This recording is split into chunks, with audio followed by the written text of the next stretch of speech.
Oklahoma fans, let's talk about it. Hi, hello, it's me. I harbor no ill will towards the Sooners. Generally speaking, as a one-time resident of the great state of Oklahoma, I absolutely did not make last week's pick or have those comments or say those things about this game. I didn't actually say anything that ridiculous. I just thought Oklahoma was going to lose, just so we're clear. I did not say any of that because I don't like Oklahoma or because I'm biased against them for any reason. My bad. My bad. This was probably the most shocking outcome of the weekend to me because Texas A&M came back to win. And even that was probably the most shocking outcome, even though they came back to win. 28-0 in the second half. That is wild work. Lenora Sellers has a long way to go as a passer. And you know what? So does John Mateer. And guess what? Oklahoma just finds a way. You know who I want to compare Oklahoma to?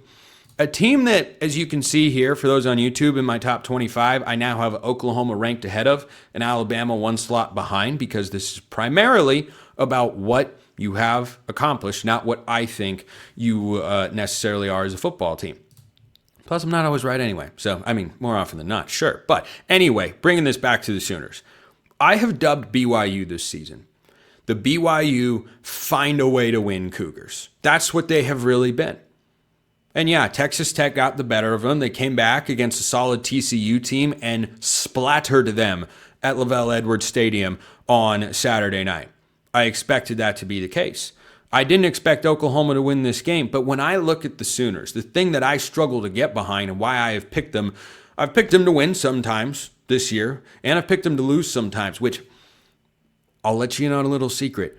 That's how it usually is. I don't come on here and make vengeful picks. Some people feel differently, and that's you're right. It is your right. I'm not saying you are correct. It's your right to feel that way. I'm just letting you know it truly doesn't come from that sort of place. The reason I don't get behind Oklahoma all that easily is that the Sooners don't always play a really beautiful brand of football. Michigan fans think I have this blind spot with their football team as well. And there are some similarities, except Michigan actually knows how to run the ball. Oklahoma, of course, does not. But a lot of things about this game were really how I expected it to be. Ty Simpson threw for more than twice the yardage, well over twice the yardage that John Mateer had in this one. Neither team ran the ball well. I didn't expect that to be the case. You know, neither team hit 100 yards on the ground, even if you take sack yardage out. Neither team went for 100. Neither team went for 90 yards on the ground in this game. Alabama's defense, as I talked about, improved. Oklahoma's defense, we've seen all season long, really, really good. But Oklahoma doesn't always create explosives in the pass game, doesn't always have a consistently fluid pass game, doesn't run the ball incredibly well, and yet you look up and their resume is really hard to deny. Because what the Sooners have done is they've just found a way, make it work. There's a survive and advance element to Oklahoma. And the reason they can keep doing that, even if you go to the Tennessee game, John Mateer, 33 points for the Sooners offense, they didn't light the world on fire with Mateer throwing the ball. Remember earlier this season when he was a Heisman candidate? He's not going to put up, not just because he missed time, he doesn't have the numbers. He doesn't have the numbers to go be a Heisman finalist in New York City. That's okay, because that's not what Oklahoma needs.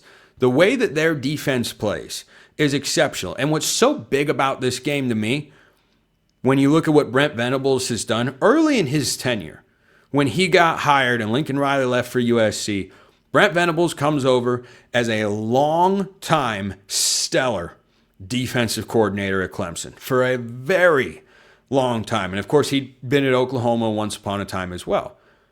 And when he first got there, the defense was straight up poor.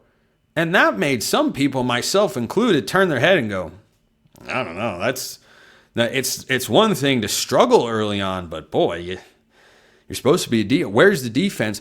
And since then, all they've done is get better and better to now they are one of the elite units, offense or defense, in all of college football. They have got playmakers at every single level. You've got the Bowen brothers out there making plays. I love the way the defensive front works. They get very creative with their blitzes and stunts and twists, and they were causing havoc for this Alabama offensive line, which has been the blueprint to beat the Crimson Tide this year. Florida State threw them off in a big way in game one, and Oklahoma did a lot of the same stuff. And of course, the offense doesn't have to be good if the defense is going to score. Now, for a national championship run, which may or may not be what you expect as an Oklahoma fan, would you like to see Oklahoma be able to lean on the offense a little bit more? Sure. But I would rather you have a defense that I know is going to be able to show up and an offense that's hit and miss than an offense you can rely on and a defense that is hit and miss. Ask Lincoln Riley at USC. I'll talk about later on today's show which way that tends to go. So, and they've, of course, got a huge game against Oregon this week.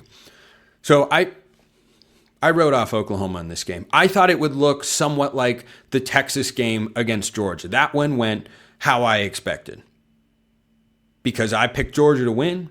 I thought they would win comfortably. They pulled away at the end, 21-0 in the fourth quarter. It was a competitive game for 3 quarters, kind of like Texas Tech when they went to Utah earlier this year. It was close, but you knew who the better team was. And then in the final score, you looked up and went, oh, yep, that's definitely the better team right there. And Georgia's starting to come into their own. Who could have seen that coming? It was just crazy concept. But for Oklahoma to just keep finding a way to win and doing enough, I do get the sense that will cause them to run into a wall eventually, but I don't know where that wall is. Maybe it's Missouri to catch them in an emotional letdown spot this week. They come home, they play Missouri, and they play LSU, and could they lose either of those games?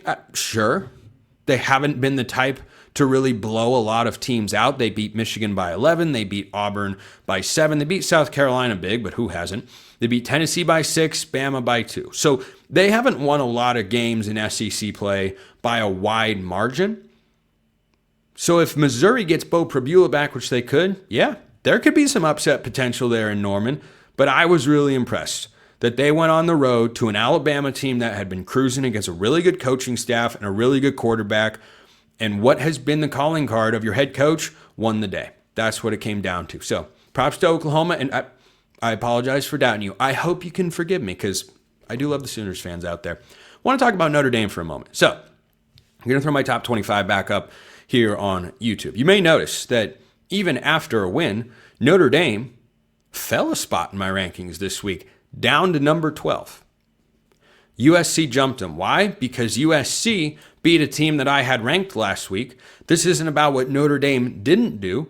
This is about what USC did do, which was win a game as I thought they would in the pouring rain against Iowa. And that physicality improvement that I've talked about a lot with the Trojans is going to be put to the test once again when they go on the road on the game day game in Eugene to play Oregon this week.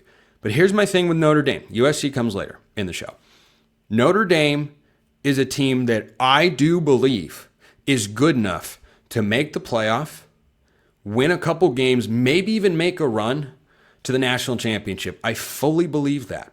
CJ Carr has done nothing but improve from the early portion of this season. The defense continues to improve, and we've seen this with Marcus Freeman before. I like their offensive line. I love their running backs. Best tandem in college football. Second would be Penn State's Nick Singleton, Katron Allen. But I'm a huge Jadarian Price fan. We all know Jeremiah Love's the best running back in the country. But here's the thing.